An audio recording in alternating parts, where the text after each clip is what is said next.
All right, so we're ready to begin this study. I've used the format that Donnie usually presents to us, so hopefully it'll be clear as he has walked through everything with us so far here in the study of Proverbs. We begin this morning studying chapter 5 and chapter 6, but before we continue, let's do a little bit of review, as is the case. We usually do that in the morning time. The first chapter, what was it about? Things that wisdom will and will not do. What about chapter 2? Who had chapter 2 in mind about what it discusses? Wisdom must be sought. Exactly, chapter 2. What about chapter 3 we studied last week? The value of wisdom. All right, very good. And chapter 4. What is chapter 4 about?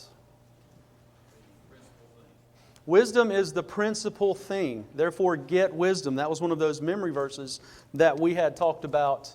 And Donnie has given us, again, 4 this week. We'll go ahead and ask that. Who chose chapter 3? I'm sorry, I'm still in Proverbs chapter 3, verse 4. Or chapter 3 and 4. Proverbs chapter 5 and 6. Chapter 5, verse 8. Who had chapter 5, verse 8 that they memorized? All right, remove your way from her path, it says there, far from her, and do not go near the door of her house. We'll talk about that in just a moment. But also chapter 5, verse 21, the next verse over on the lesson sheet there, speaks about something else we'll get into a little later. For the ways of man are before the eyes of the Lord, and He ponders all His steps. Chapter 6, also verse 6. Speaking about the ant there, go to, you sluggard, consider her ways and be wise. Again, we'll talk about that this morning. And then chapter 6, verse 16 through 19, quite a bit there, but those are the abominations, the things that the Lord hates. 6, even 7, it says there, a proud look, a lying tongue, hands that shed innocent blood, a heart that devises wicked plans, feet that are swift in running to evil, a false witness who speaks lies, and one who sows discord among brethren. And as we're looking into this book, each one of those verses fit in nicely to what we're talking about this morning in both our chapters. Just to discuss a little bit about the book in review, the first 9 chapters dispel wisdom and how it is that we are to get that wisdom that God gives to us freely. I think in chapter 8, we will see how freely wisdom echoes and shouts. It's in the open concourses. It's in the city squares. It's open and broadcast to all if any will receive her. Now keep that in mind when you get later on to chapter 7 and chapter 8, because chapter 5 and verse 6 talk about the seductress, the immoral woman, those who are evil. They are contrary to wisdom. They don't want wisdom and therefore work against those things that God wants us to follow after. But God wants us to have wisdom and openly gives us wisdom to enjoy and to use in this life. How so many times people don't choose to go the way of the wise, but choose the way of the seductress and also those things that the Lord hates. So again, something very crucial we need to understand. Wisdom is the principal thing like we talked about in chapter 4. We need to get it. And all you're getting, get wisdom. Proverbs chapter 10 through 31, you'll see on the board there, the last section of breakdown of Proverbs talks about various proverbs and how wise God is and those things that we need to be on guard and pay attention to. Various proverbs that we will look at that time. So basically a section of the book there from chapters 1 through 9 talk about wisdom, and chapters 10 through 31 are various parables that need our attention. Now the outline of the chapters, chapter 5 and 6, there's a good bit that I'd like to talk about today and have prepared for. Before we get there, we'll consider some of the questions, but as far as chapter 5, a brief breakdown of what we're talking about today. Chapter 5 there has to do in the first, second verse about attending wisdom and gaining understanding. Not an echo necessarily of what we've already talked about, but a build-up and an addition to what we've already discussed. Chapter 5, verse 3 through 6 discuss the dangers of an immoral woman. We'll consider that, and that's actually a lot of what we're considering in chapter 5 and chapter 6. And I want to make sure we get all this in context and put it together, else we're changing back and forth and going through different positions of, well, the Scriptures say this, now it's talking about this. There's a reason for that. So mixed in with talking about this sexual immorality that God wants us to avoid, there are some other principles we need to hold dear to. Chapter 5, verse 7 through 14 talk about retaining wisdom to avoid total ruin. Chapter 5, verse 15 through 19 talk about the wisdom to enjoy your own springs, to enjoy what you have and don't go to another. And then also the final section there of chapter 5, verse 20 through 23, talk about the wrongful embrace and how it is we are to avoid those things. So, conducting the class with those thoughts from chapter 5, we'll go ahead and continue. I wanted to ask chapter 5, verse 1 through 14. Donnie had posed the question on our lessons, or on our questions for the lesson. It says, Proverbs 5, 1 through 14, warn about sexual immorality. What do you learn about how to prevent fornication from verse 8? Who has that answer?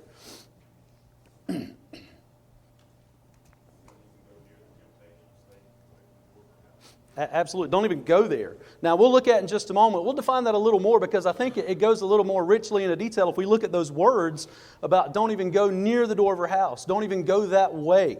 But exactly, true wisdom warns about sexual immorality, not to even go down that path. And we have even scriptures in the New Testament that talks about fleeing sexual immorality.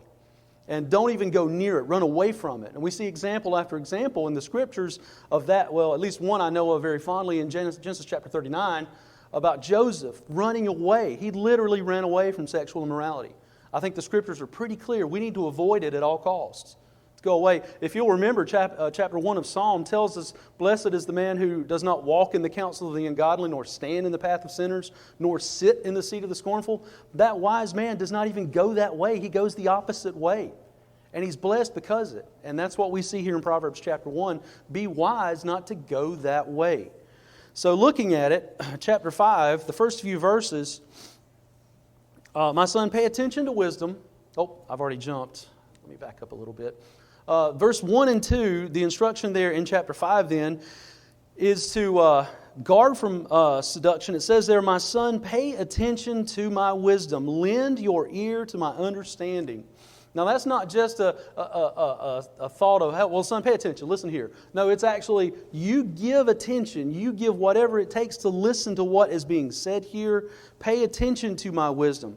And this is basically continuing from what we see in chapter 1, the Proverbs of Solomon, to know an enigma, to know the wisdom and the things that God would have us to know. He's still trying to encourage those that are beneath him, those that are after him, to listen to what he has to say. Don't leave it. My son, pay attention to my wisdom. Lend your ear to my understanding. So again, the direction there is to grasp these things. Hold on to them. Don't just let them go in one ear and out the other, but grasp. They're going to preserve you.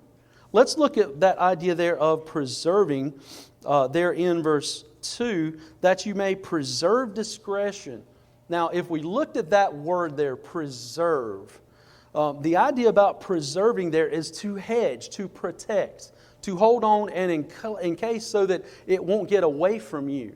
So if we're preserving wisdom and discretion, it's something that we're going to hold on to. We're not just going to give it a cursory listening to and then go our separate ways, but we're going to retain what has been said. We're going to hold on to it. And then the idea about discretion there. One of the definitions for discretion is plans. So if and actions based on what you know. So if we are hedging and protecting the plans that we make, we're not even going to go the direction that God warns us against. We're going to stay away from it. We're going to make sure that our plans don't go toward evil. That we're going to, as it says there, preserve discretion. We're going to save it and embrace it and hold on to it.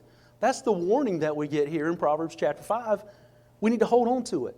We don't need to let it go. It's something that is necessary for us to live, because if we don't have it, we're going to die. So therefore, the importance of holding on to that which is dear, which is going to save us. We need to preserve discretion there, as it says in verse 2. And it also says there, and your lips may keep knowledge. The idea there about speaking these things as well, and the things that come out of what you do, they will be preservation to your life. There's a lot more to say about the things coming from our lips and the lips of others that we'll get to in just a moment. But let it not be said that we're teaching others to go the opposite way that God instructs, or that we ourselves are not going the opposite way in our example and showing others that they need to go this way as well. Let our actions show that we're serving God and preserving discretion, and let what we say and tell others mimic the same thing, that we want what God wants. We want that wisdom.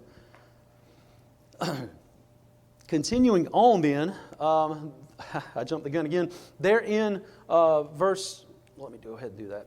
Verses 3 through 6, the idea now in this next section about the danger of an immoral woman. It says there, for the lips of an immoral woman drip honey, and her mouth is smoother than oil. I think we'll get into a lot about what the immoral woman does in Proverbs chapter 7, and you'll see the actions she takes there to entice those who are foolish. Well, let's not be that way. Let's not listen to her words as she would speak to that one in Proverbs 7, say, come with me, I've paid my vows, my husband's on a faraway journey, let us take hold of love.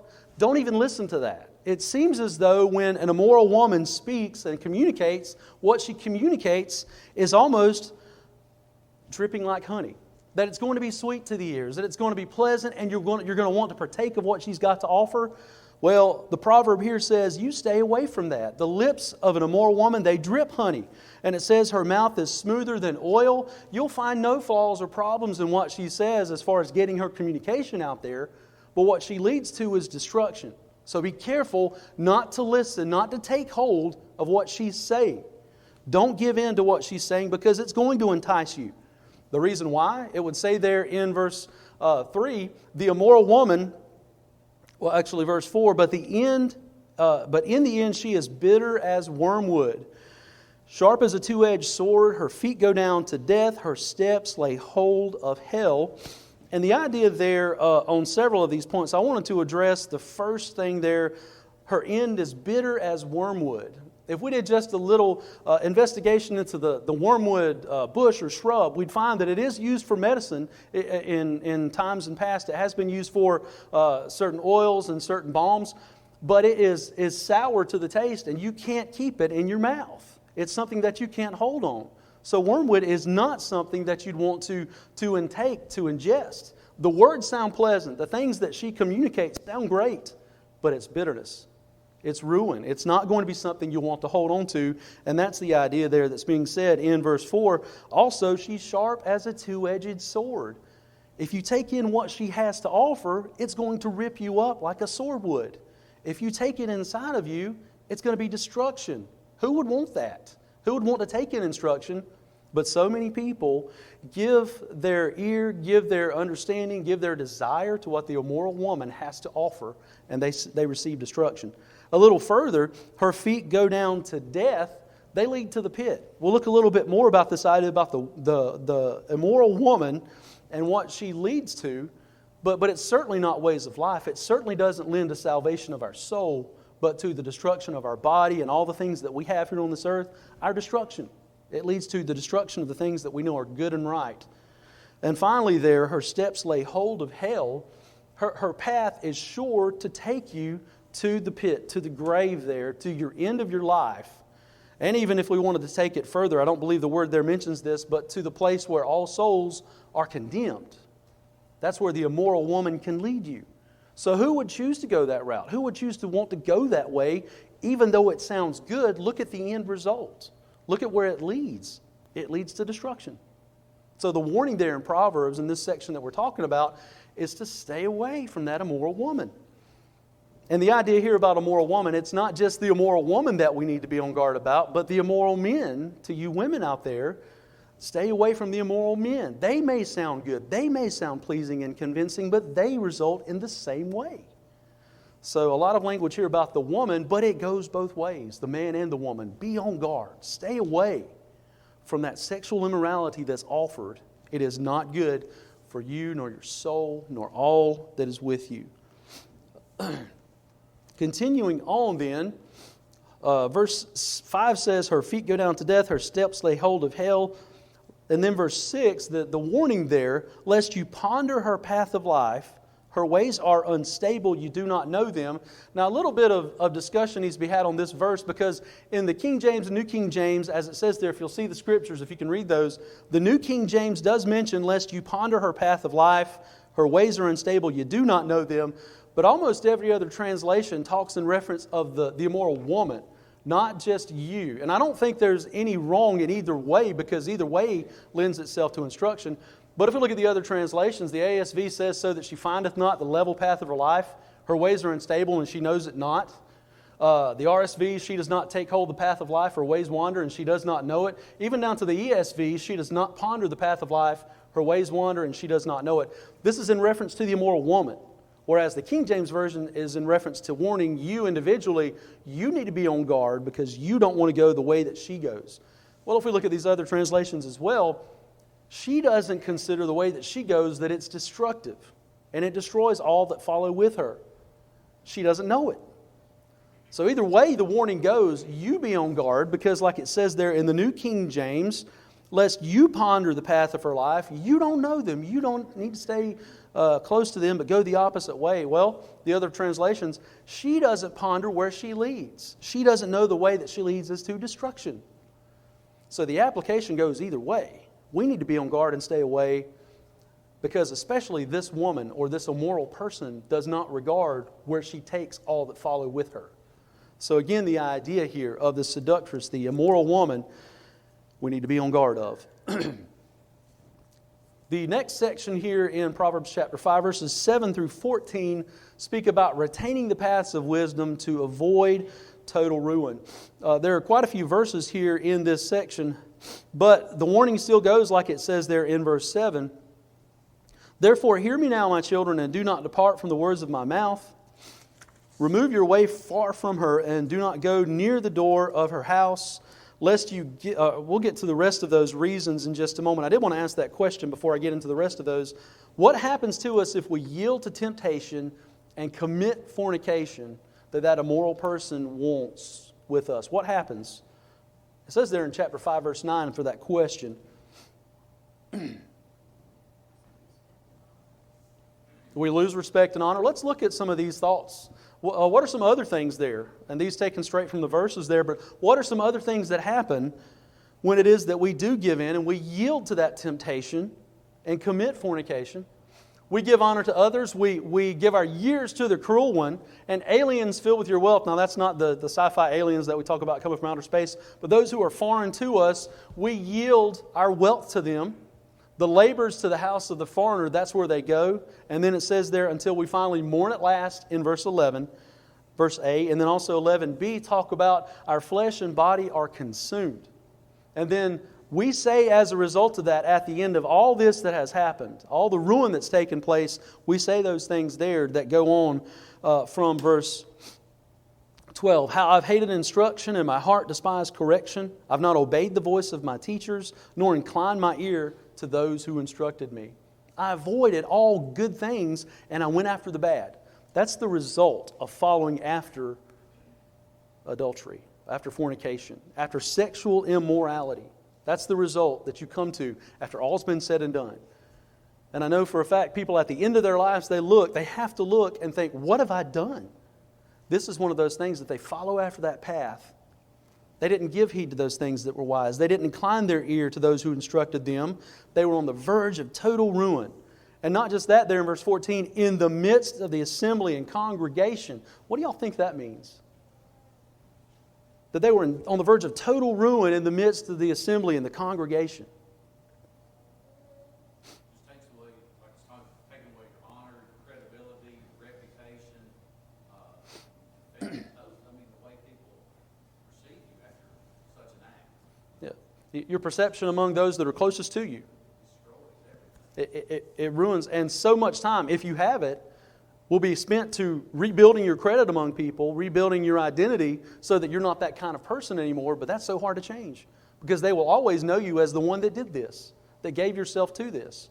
And it's hard to overcome that. And that's a hard lesson to factor into our lives. I couldn't help but think of when Jesus taught us marriage and remarriage, that fornication and adultery is something that goes with you for the rest of your life. Right? You can't remarry. That is a sin that goes with you for the rest of your life. Again, the idea too about the destruction that it leaves behind. We can look at passages and we'll kind of consider it this morning about Malachi chapter 2 about the Lord hates divorce, there are reasons the Lord hates divorce. It's not just the separation between the man and his wife or the wife and her husband, but look at all that's separate beyond that, the tearing, the ripping of that which should remain. We'll discuss that a little bit later in chapter 6. But consider the destruction, because the immoral woman doesn't consider it at the time. She's not given thought to, 10, 20 years down the road, the children that came from this marriage that I'm destroying are going to hell because they have no desire, because they didn't see it in their parents to remain faithful, to honor that covenant that they had between their spouse and God. That's one way of looking at it, the destruction that comes. So we must consider. That's the words that the Proverbs speak to us this morning. We need to give heed, we need to listen, and we need to consider what's going to happen. Because that's a warning that goes out to some now that are young that need to hear it. In 50 years' time, what is this going to lead to? In 50 years' time, if you're allowed that on this earth, where are you going to be if you do this?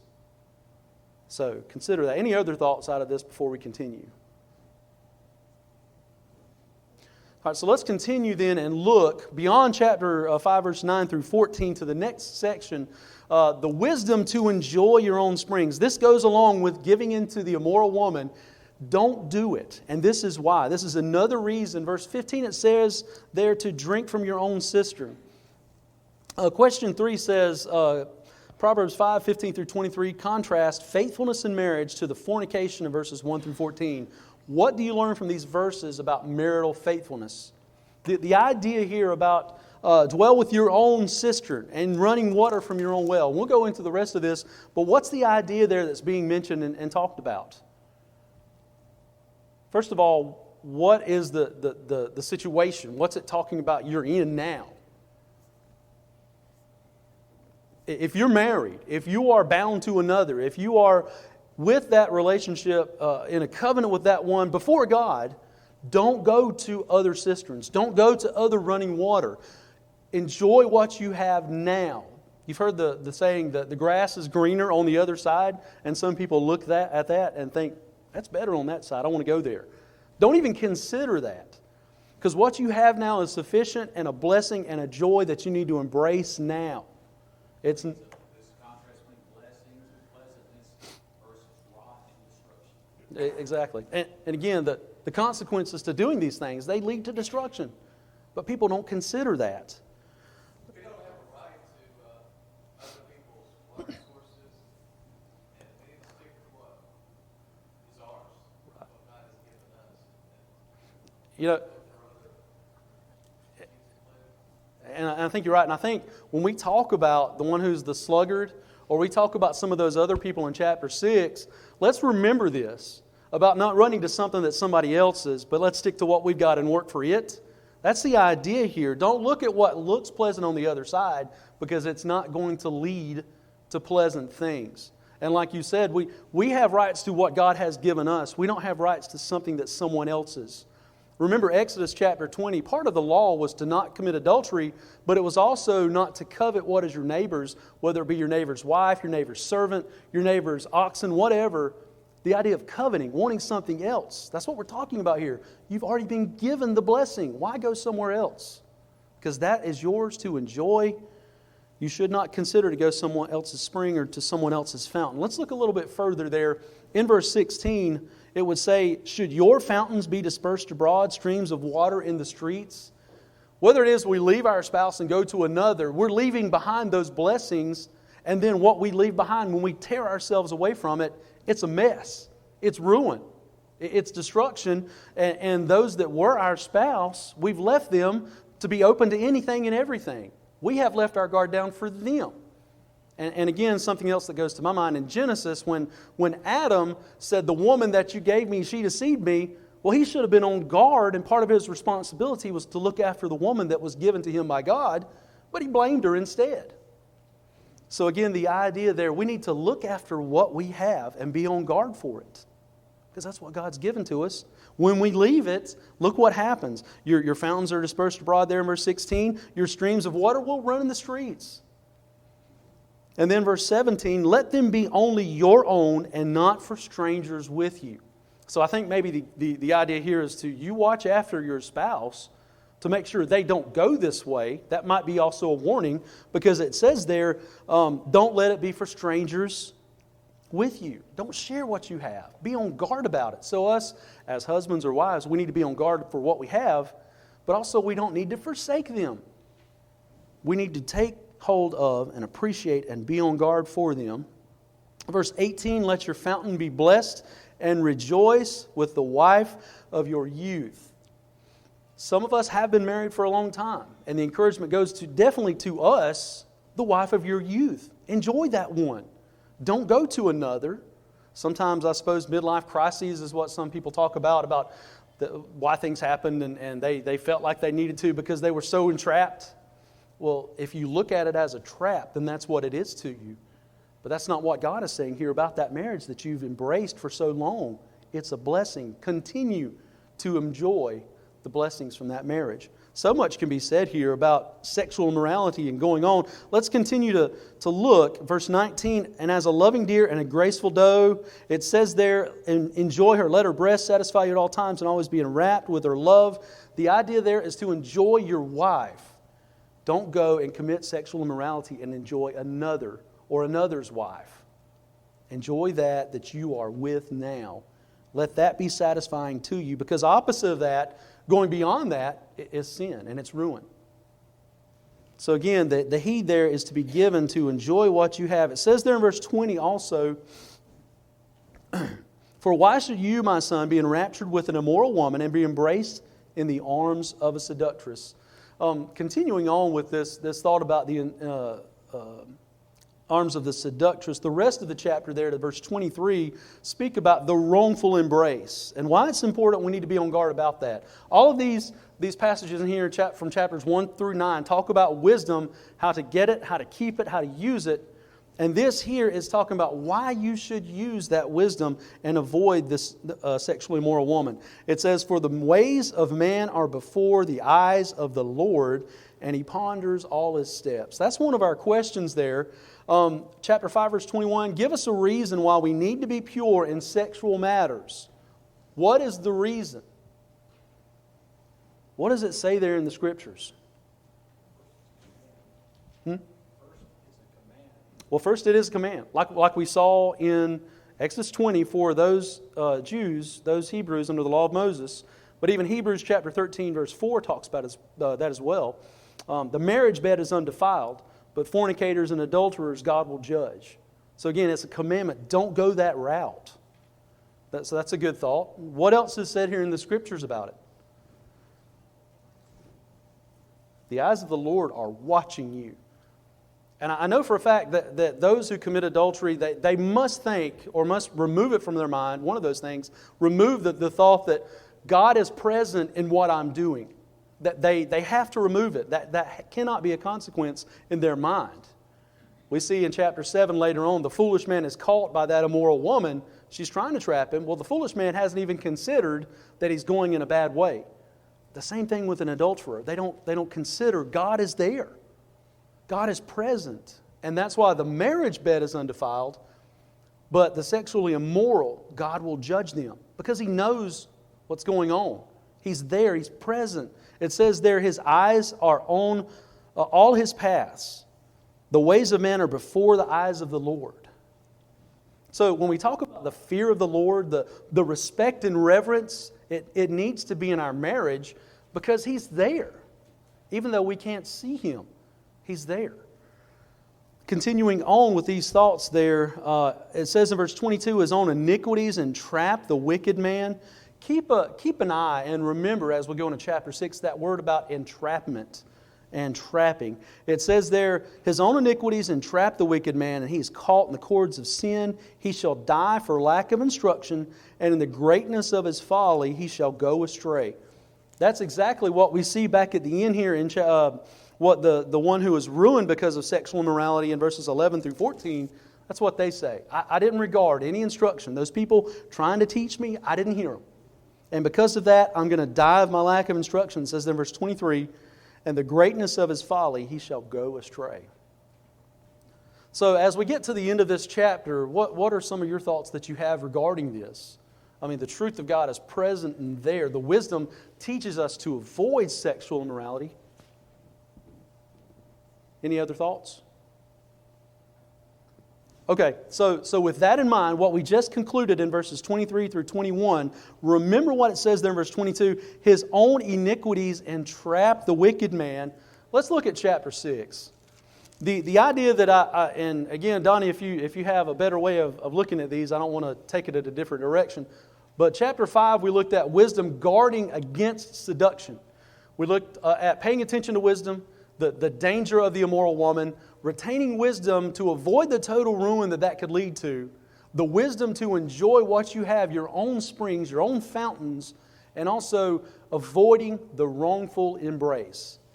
Going into chapter 6, let's look at the wisdom to avoid entrapment in the wrong situations. And at the end of this chapter, it does again speak about the immoral woman, the adulterer, the one who is wrapped up with fornication. So we'll talk about that at the end. But again, going from chapter 5 to chapter 6, I ask you to keep that thought in mind about verse 22, his own iniquities entrap him. It seems as though we might get away from the sexually immoral person in chapter 5 when we get into chapter 6, but I don't believe we're leaving the thought that's intended. The thought that we need to look at is that the wisdom that we need will help us to avoid entrapment of those wrongful situations. So with that thought in mind, let's look at chapter 6. Verses 1 through 5 will speak about the delivery from remaining a pledge or remaining security. Also, the wisdom will help us to avoid becoming lazy. It will also help us to avoid becoming wicked. It'll help us avoid being an abomination to God, and it'll help us to avoid the seductress. So this wisdom speaks on this regard to help us to avoid those trapping situations that we might find ourselves if we don't listen to it. So looking a little further then, the first section here about the idea of deliverance from remaining a pledge, and I say pledge, but really the word there is surety in the New King James Version, maybe different in other translations, but there the idea of being security. Who could define for me the idea of being security here, what it's talking about? Collateral is another term that we use. Okay, collateral. You're essentially the collateral if he fails to pay back. Oh. Yeah. Or a guarantee, something that's going to guarantee somebody's going to get paid. If they can't do it, you're going to be the payment. You're going to pay. So the idea about the definition of surety or security is the state of being sure. That's one way of putting it, but it's not so here defined. The second part about Webster's dictionary defining it here is a formal engagement such as a pledge given for the fulfillment of an undertaking. To go even further, one who has become legally liable for the debt, default, or failure in duty of another. And even more definitions will go even closer to this that is used in the world. This idea about security is still used as a term toward debt collection and things like that. So it's still a term used today, and still it's used a lot differently. We don't necessarily, in layman's terms, use, I've given security for that loan. We do in some certain instances, but here's what's being defined here, the idea about being security for something, being as a pledge for someone else. It says there in verse 1, my son, if you become surety for your friend, if you have shaken hands in the pledge for a stranger, you are snared by the words of your mouth. So before we go even further, did I mess up on that? Okay. Before we go even further, the idea there about you are snared by the words of your mouth. What did we leave back in verse 22? His own iniquities entrap the wicked man. So this is a trap. It's a snare to be a guarantee for someone, it says there. The wisdom there is to go and stand in between one man and his debtors and collectors. It's not a place you want to be. So God's wisdom says, if you've done this, you are snared by the words of your mouth. If you've agreed to do this, you're in a trap. You're in a place you don't need to be. And then furthermore, you're taken by the words of your mouth. Verse 3 says, so do this, my son, and deliver yourself, for you've come into the hand of your friend. Go and humble yourself, plead with your friend. Give no sleep to your eyelids, or your eyes, no slumber to your eyelids. Deliver yourself like the gazelle from the hand of the hunter, and like a bird from the hand of the fowler. So if you find yourself standing in between one man and his debts, you're in a bad place, is what the wisdom says there. And if you're in that place, you need to humble yourself, not be proud and act against it, because you're the one that put yourself there. And if you put yourself there, you need to humble yourself, it says there, so that you deliver yourself in verse 3. Go humble yourself, plead with your friend, give no sleep to your eyes, nor slumber to your eyelids. So make every effort you can to get away from that, because by what you've said, you've agreed to be somebody's security, somebody's guarantee, to stand in between them and their debt. What are some ways that this could happen? Even to us. Don't co-sign. That's a scary position to be in, because what happens if we co-sign with somebody? If they default, if they can't pay, we're going to pay. We're going to pay for what they should have paid for. So this is a lesson. One of the things I've always made a point to teach my children is if you sign for something, you make sure you pay for it, because that's your name. That's who you are, and you've signed a contract. So you pay your debts. But this is another thing I need to teach them as well. Don't make yourself the collection for the debt. If you sign for that, you're going to have to pay for that. And what a terrible thing to consider that I'm liable. My name is on the line for somebody else. So again, the idea, this is how to deliver yourself once you're in that position. First of all, don't go there. Don't make yourself a pledge or security for somebody. But if you're in that position, you make sure you do everything you can to get out of that. Because that is not a position that you want to be in. It's a trap. And it says there it's a snare. You've been snared by the words of your mouth. Any other thoughts out of this? King makes the point that you're the only one taking the risk. The bank's not taking a risk. They're not taking a risk because you guaranteed to pay.